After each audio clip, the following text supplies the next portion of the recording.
Boa tarde a todos, meu nome é Alexandre, trabalho na Embrapa Arroz e Feijão. Primeiramente, eu gostaria de agradecer ao professor Marcos pelo convite e a organização do congresso também pela oportunidade de estar aqui, a Magna Presidente e o pessoal do convite. Eu vou falar aqui, o impacto dessas mudanças climáticas numa região extremamente específica, que é do estado do Goiás, que a gente é um forte produtor de feijão. Por que mudanças climáticas é importante para a Embrapa Arroz e Feijão? A Embrapa Arroz e Feijão, basicamente, é uma unidade de produto.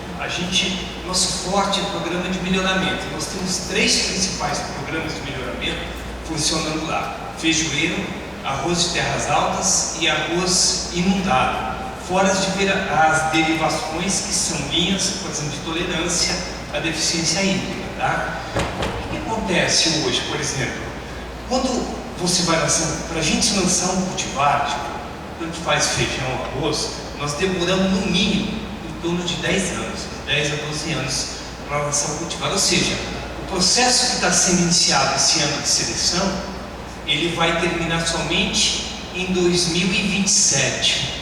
Certo? Então, o melhorista, quando ele vai fazer esse processo, ele já tem na cabeça dele a ideia do ambiente alvo que ele tem. Ele já sabe, baseado nos experimentos que ele tem passado, no histórico que ele tem, toda a experiência que ele tem de desenvolver cultivares, o que ele está procurando, quais são as características fenotípicas da planta, ou seja, o biótipo que ele está procurando. A questão toda é o seguinte: se nesses 10 anos essas mudanças climáticas forem como estão previstas, ou seja, já existem estudos mostrando que essas mudanças podem ser mais rápidas, ou seja, a gente parte da premissa que pode ocorrer mudanças muito mais rápidas, que a possibilidade de adaptação, não sei se adaptação seria a palavra ideal, da cultura nesse processo de desenvolvimento e melhoramento se adapta a essa nova condição. Ou seja, eu tenho um ambiente altamente favorável, vou colocar um feijão de ciclo longo lá. Em média eu tenho 90 dias, eu sei que é 90 dias o ciclo todo. De repente, depois de 10 anos, estou com meu feijão lá, minha cultivar nova, isso está baixando para 87, 86 dias. Isso tem um impacto na produtividade. Por quê? Alguma parte da fase do desenvolvimento da planta vai ser prejudicada. Enchimento de grãos, ou a formação de vaca. Então, por essa razão, nós temos que dar algum suporte a esse programa de melhoramento. E a partir dessa demanda, nós começamos a entrar nessa área. Ou seja, a gente tem que dar, por exemplo, se baseado só no histórico, no conhecimento do melhorista, hoje não é suficiente, a gente tem que passar alguma informação para eles estarem vendo o que eles podem estar hoje adiantando. Ou seja, até achar diferentes sites ou diferentes sítios onde eles podem estar fazendo seleção que seriam semelhantes ao que vai acontecer daqui a 10 anos. Então, nesse estudo, a gente usou o futuro próximo. É lógico que a gente tem uma incerteza maior. Nós estudamos de 2020 a 2045, sendo nosso alvo 2030. Porque a gente quer ter uma ideia do que pode estar acontecendo em 2030. Certo? A gente sabe que nosso meio, a agricultura, é extremamente dinâmica. Nós temos um exemplo na Embrapa. 17 anos atrás, nós tínhamos uma linha de pesquisa que era para ferrugem do feijoeiro. Tinha 2 pesquisadores nessa área. Essa doença ocorre quando? No inverno, onde você tem umidade alta e baixíssimas temperaturas. Hoje, essa linha não existe mais. Por quê? Melhorou os cultivares? Melhorou, mas não foi por causa disso, porque até hoje a gente utiliza os mesmos cultivares de 20 anos atrás. A razão é que a pressão do estresse biótico para essa doença simplesmente é mínima. Não existe mais necessidade de se ter pesquisa para isso. Ou seja, nós estamos passando por um momento de mudanças. E a gente tem vários exemplos disso. Esse exemplo que eu dei na Embrapa, mas se você falar com produtores, você escuta histórias de doenças, vai existir essa doença. E hoje a gente tem doenças que o pessoal mais antigo também não, com pressões muito maiores do que antigamente, certo? Então a ideia aqui é mostrar como é que a gente produz esse tipo de informação para o programa de melhoramento. Tá?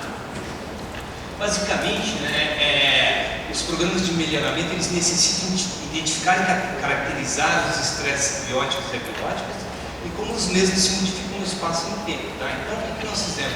Nós caracterizamos os padrões de deficiência hídrica para o feijoeiro e sequeiro para duas épocas de produção. Goiás produz feijão na mesma área, pode produzir feijão em 3 épocas. Época das águas, que o plantio é em novembro. Por que água? Porque você colhe na água, você vai colher no final de janeiro, tá? No final que você plantar em novembro, você vai colher no final de janeiro e fevereiro, ou seja, você colhe na água. A segunda época é a época da seca. Por que época da seca? Você tem chuva, mas a colheita é feita na seca, ou seja, você planta a partir de janeiro e você vai colher em março, finalzinho de março, começo de abril, ou seja, onde você já tem a chuva, a probabilidade de chuva já diminui bastante.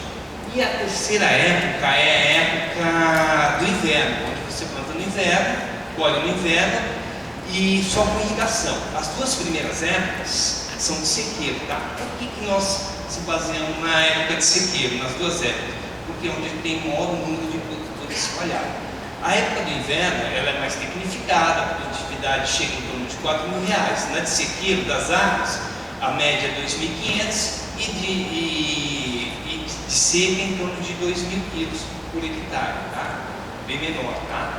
A época da seca ela já está desaparecendo, por quê? Porque o plantio na época da seca, na verdade, pega a colheita da soja. Então toda a mosca branca está vindo para o feijão plantado, que está sendo iniciando o plantio. Ou seja, a tendência é de desaparecer essa época, tá? Que ela é caracterizada por pequenos produtores principalmente. Tá? Então como é que nós fizemos isso? Na verdade a ideia foi pegar o futuro próximo, né? Nós tivemos como alvo 2030, porque basicamente tem 13 anos, tá? Para fazer isso, o que nós fizemos? Nós pegamos as estações que a gente tem disponíveis, que são esses anos aqui no estado de Goiás, em torno de 34 anos, de 80 até 2014. Os principais solos de Goiás, que são basicamente 3, né? Então aqui, né? Os 3 tipos de solos que você vê aqui, né?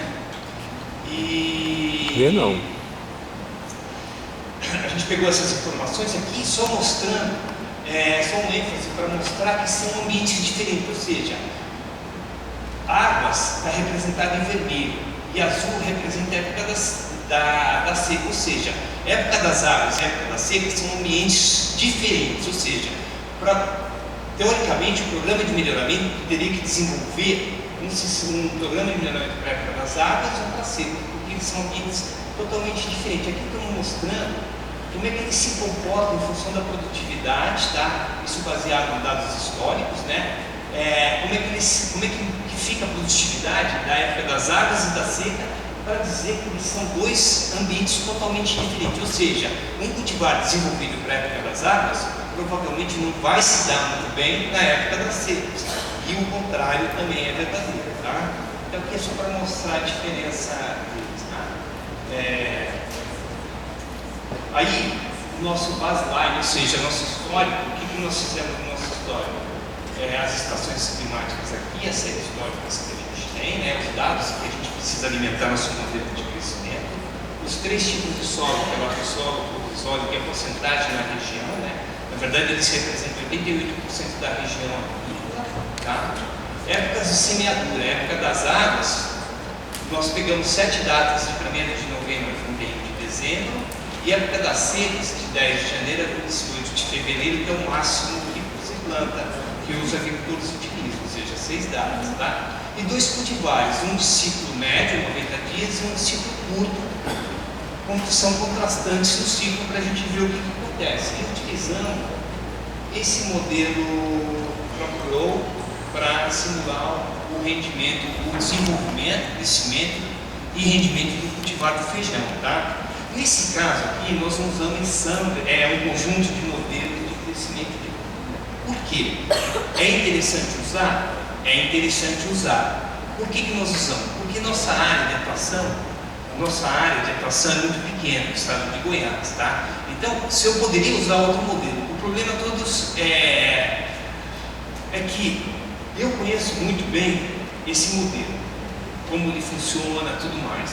Conheço mais ou menos um outro modelo e conheço um pouquinho menos o terceiro modelo, tá? Como eu já venho usando há muito tempo esse modelo nessa minha região, eu tenho plena confiança. Na nossa opinião, se a gente acrescentasse um outro modelo aqui, provavelmente a calibração e validação desse modelo teria um viés que talvez seria desviando os resultados. Essa é a razão que nós usamos um modelo só de crescimento. Eu achei fundamental usar um enxame de modelos de crescimento se você vai rodar a nível, por exemplo, global ou uma área extremamente enorme. Por quê? Porque aí, devido às equações que você tem no modelo, pode ser que não seja muito representativo para determinada região. Tá? Então, quer dizer, enxame de modelos é interessante, mas você tem que conhecer, principalmente modelos de crescimento, muito bem o que você está utilizando, o que você está colocando dentro dele. Aqui o futuro, como é que nós fizemos o futuro? Nós fizemos para 4 RCPs. RCPs são caminhos representativos que o professor Marcos mostrou no final do slide dele, um gráfico no final que tinha esses modelos representativos. Tá? Então, quer dizer, para simplificar aqui, o que eu vou dizer? 2.6 é a melhor situação, 8.5, zero de mitigação. Tá? Nós não vamos fazer nada para minimizar o aumento de CO2, aumento de temperatura e tudo mais. Tá? Então, nós utilizamos basicamente 12 modelos globais. Tá? São esses 12 modelos globais que o professor explicou como é que funciona mais. E utilizamos 2 métodos, nesse caso dos modelos globais, para mim é fundamental utilizar enxame um conjunto de modelos, porque se eu utilizar um modelo desse aqui, pode ser que ele dê na minha região que a dimensão da precipitação seja muito depois do que acontece na realidade. Na verdade, se você pegar um modelo desse ali, às vezes ele apresenta bias. A partir do momento que eu uso enxame de modelos, a ideia é minimizar a incerteza dele. Tá? Por isso que nesse caso nós usamos 12 modelos. E aí utilizamos 2 métodos de downscaling.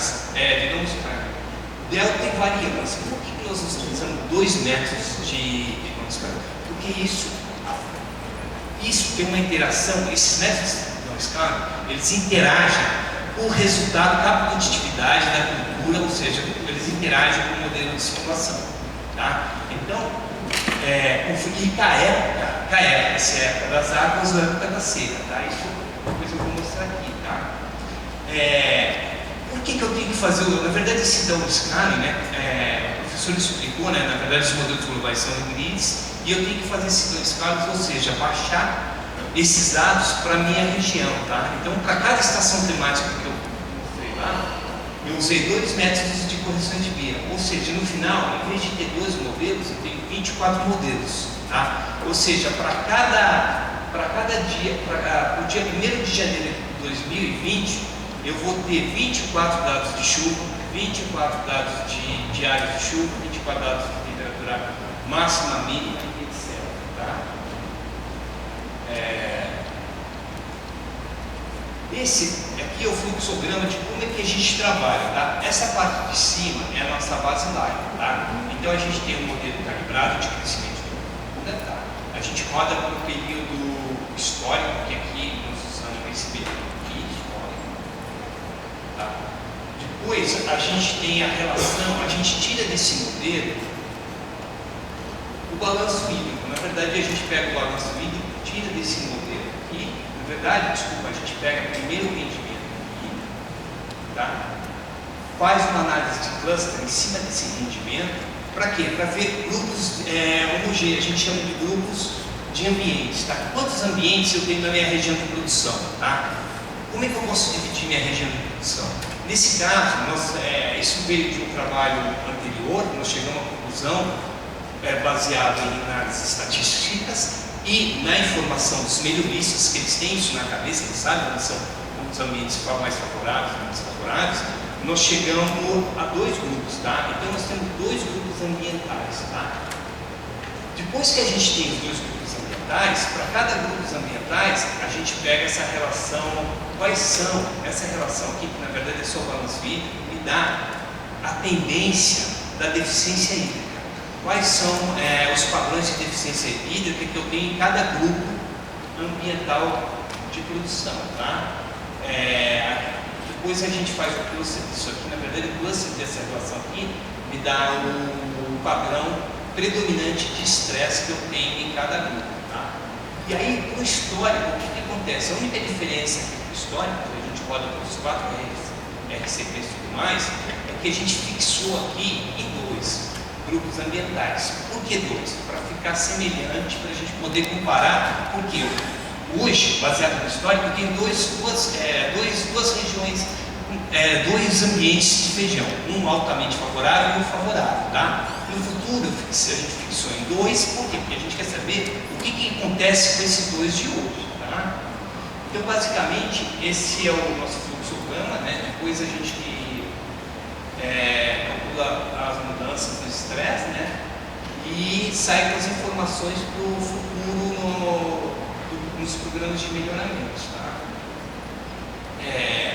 Essas é um exemplo de correção de vias para a época das águas, tá? Você vê que aqui é a produtividade, a gente tem a produtividade simulada, tá? E aqui é o histograma disso daí, né? Então aqui são os 2 métodos utilizados, né? Então você vê que para a época das águas, a média é basicamente a mesma. Quando você vai para a época das águas, você vê que ela vai se afastando. Então tem uma interação entre o tipo de downstreams que você faz, o RCP, tá? E a época. Porque olha só, o RCP 8.5 para a época da seca, as médias se diferem muito, se distanciam muito mais, tá? Por essa razão, nós usamos 2 tipos de downstream, tá? Então aqui a gente também vê que a época das águas, ela tem um potencial produtivo muito maior que a época da seca. Por quê? Porque na época da seca, você plantar em janeiro, fevereiro, março, você tem uma diminuição da radiação global, você tem uma probabilidade de estresse, tá? Aqui é o resultado, tá? Então olha só, essa aqui é a temperatura média de novembro a março, que representa a época das águas, os 4 RCPs, e aqui é a probabilidade de chuva, tá? A chuva a mudança na precipitação está em porcentagem e aqui centímetros, tá? A mesma coisa a gente tem para seca, tá? A mesma situação de janeiro a maio, tá? Por que no gráfico de precipitação a gente tem números e no gráfico de temperatura, nos mapas de temperatura, a gente não tem número? Esse número representa o quê? Concordância entre modelos. Como eu usei 12 modelos, na verdade foi 24, eu consigo ver como eles se concordam, tá? O que acontece? Para a temperatura, todos se concordam, quer dizer, todos aumentam. Eles têm correlação positiva, quase 1 para 1, todos aumentam, certo? Na questão da chuva, isso é complicado, tá? Nessa região nossa de Goiás, olha só, a gente tem concordância por 50%, 40%. Isso é muito ruim, porque nossa capacidade preditiva é muito baixa, tá? Mato Grosso, nós também estamos trabalhando em outros estados para seguir, a gente chega a ter 70% de concordância, tá? Então Goiás é um estado que é complicado você prever. Você vê que a maior que a gente tem aqui é 75% nessa região aqui de concordância. Esse é um exemplo só para a época das águas, né? Mostrando 2 RCPs, né? O sem mitigação nenhuma e a melhor situação aqui. Aqui, a ideia aqui é mostrar os resultados do histórico, né? Como é que funciona até hoje? Como é que funciona até hoje? A gente sabe que a época das águas aqui representa o desvio padrão. Olha só, a época das águas, o desvio padrão é bem menor, ou seja, é uma época muito mais favorável à produção, tá? Então aqui só para dar uma ideia como é que era no passado, né? E aqui a gente vem para as projeções, tá? Então você tem que cultivar pérola aqui é a época das águas, cultivar radiante, época da seca, pérola irradiante. Olha só o que acontece aqui no primeiro gráfico. A gente vê no RCP 2.6, quanto mais azul significa aumento de produtividade, amarelo significa redução de produtividade, tá? Olha só, no RCP 8 eu tenho um aumento de produtividade. Isso aqui está mostrando que uma interação entre RCP, entre cultivar, entre época de plantio e entre esses fatores. Aqui, basicamente, a gente dobrou a quantidade de CO2. Então, o efeito do CO2 está se mostrando nesse RCP, está se mostrando favorável ao desenvolvimento da cultura. Tá? A gente tem que tomar um cuidado com esse tipo de resultado, mas é isso que a gente teve. Na verdade, o feijão é uma planta C3, teoricamente, ela vai, quer dizer, o aumento do CO2 é favorável a ela. Só que a gente não vê isso no cultivar mais curto, tá? Por quê? Porque aí entra a diminuição do ciclo. O impacto da diminuição do ciclo foi muito maior no cultivar de ciclos. Tá? A mesma coisa para a época das secas, a gente não vê muito essa interação do CO2, ela é muito menor. Por quê? Porque nessa época o clima, as características do clima dessa época é muito mais predominante. Porque você tem o fim das chuvas, tá? Isso é muito mais predominante do que a vantagem do aumento do CO2 no final. Tá? Então você não tem muita essa interação. Tá? É um pouco complexo essa parte.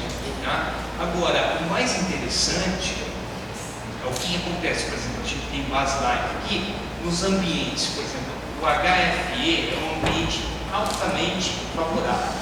O FE é pouco favorável. Tá? Normalmente, o que acontece? Aqui, basicamente, olhando a probabilidade, ele não se modifica. Tá? Quando você vai ver aqui a distribuição dos cultivares, você vê que para a época da seca, o que era predominante, mais favorável? O ciclo mais curto. Para a época das águas, o que era mais favorável? O ciclo mais curto, radiante. Ele predomina no ambiente favorável, o ciclo mais curto. O ambiente favorável, tá? Predomina o que? O ciclo mais curto. No pouco favorável, predomina o ciclo maior. Tá?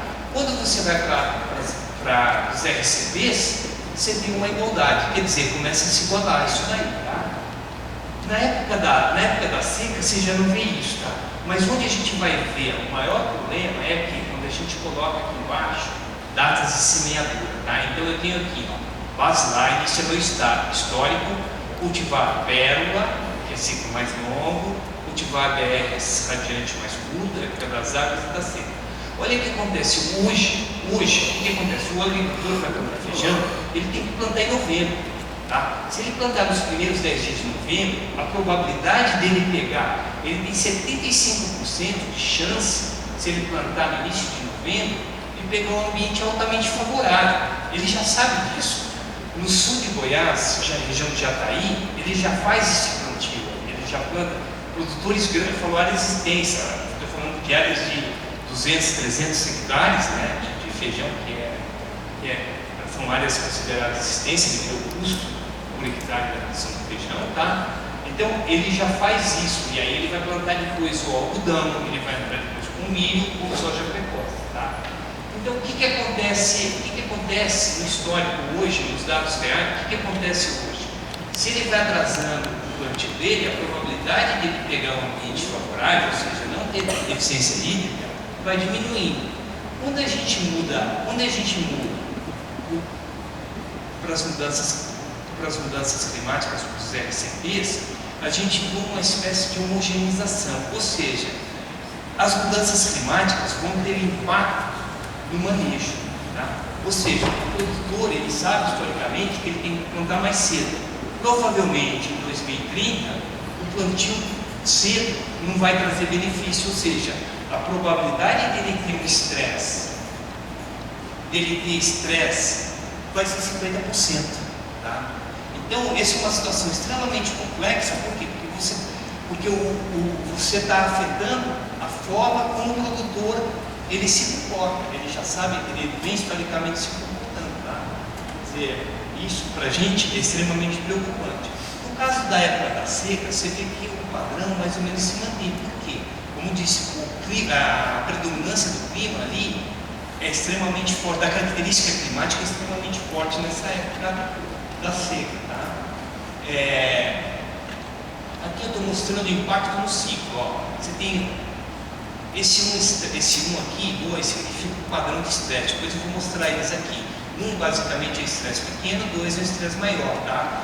Então olha só, aqui o quanto a gente está mudando em dias, o quanto a gente está reduzindo o ciclo. Tá? Então você vê aqui, para a condição, essa condição ótima aqui, na época das águas, por exemplo, basicamente a redução é muito pequena. Você tem uma redução até que razoável na época das águas. Na época da seca para o ambiente favorável, para a condição basicamente sem estresse, você também tem uma mudança maior do que na condição de estresse, ou seja, o impacto da temperatura vai ser maior, lógico, na condição ótima, não na condição pior, né? Sim, tá? Na época das águas a mesma coisa. Aí, aqui o que nós estamos mostrando? Os perfis de deficiência hídrica. Então eu tenho aqui embaixo, olha só, zero. O que é zero? É o florescimento. Por quê? Por que eu tenho que zerar? Porque eu tenho duas cultivares de ciclo diferente. Eu zero no florescimento, tá? Então olha só, eu zero no florescimento, aqui é pérola, tá? Também comparar com o radiante, eu zero no florescimento, tá? Então olha só, no baseline, o que eu tenho? Eu tenho uma condição sem estresse, no ambiente altamente favorável aqui, eu tenho uma condição basicamente, essa aqui é o índice de estresse, basicamente é a transpiração atual sobre a potencial, tá? Eu tenho o que? Durante o ciclo da cultura, eu tenho 89% de ter essa condição, ou seja, hoje a gente não faz melhoramento da tolerância hídrica para feijão na época das águas, não é limitante. O que é limitante é doença, tá? É o estresse biótico. Então, teoricamente, a gente não recomendaria gastar, investir dinheiro em tolerância à deficiência hídrica no feijão, se a gente tivesse só essa informação aqui. Quando a gente vem para cá, o que acontece? Olha só, a probabilidade de você ter deficiência hídrica aqui até forte é só 11%. Isso não representa nada. Quando você vem para os RCPs, o que acontece? Você tem um aumento da frequência de estresse. Olha só, nesse caso, 54 não estresse, 46 sem estresse. Nesse caso, o meu programa de melhoramento tem que mudar totalmente. Por quê? Porque eu não tenho como adivinhar se vai ter estresse ou não. Teoricamente, nesse caso, ele tem que sair para tolerância e deficiência hídrica. Tá? Esse é o único caminho. Tem que tolerância a deficiências, não vou dizer, mas tem que ter isso. O que acontece? Você aumentou a frequência, mas você diminui a intensidade. Essa diminuição da intensidade está relacionada a quê? Está relacionado ao aumento do seu alcance, tá? Eficiência na configuração. Então, basicamente, para a época das águas, o que a gente vai ter é esse cenário, um aumento da frequência e diminuição da intensidade de estresse. Tá? Então, olha só, vai mudar o que era, basicamente o que era o histórico até hoje. Tá? A mesma coisa para a época da seca. Na época da seca, tende a uma homogeneização dos estresses. Você vê que era essa situação que eu tinha com dois cultivares, e eles vão acabar se juntando, basicamente. Tá? E a mesma coisa, na época da seca, basicamente, o grupo favorável, o que é o grupo favorável? Ele é representado por quê? Por datas de plantio mais cedo. Então, você não precisava ter um programa de tolerância à seca, porque era só manejo. Se você plantar em janeiro, você basicamente não tinha problema. Tá?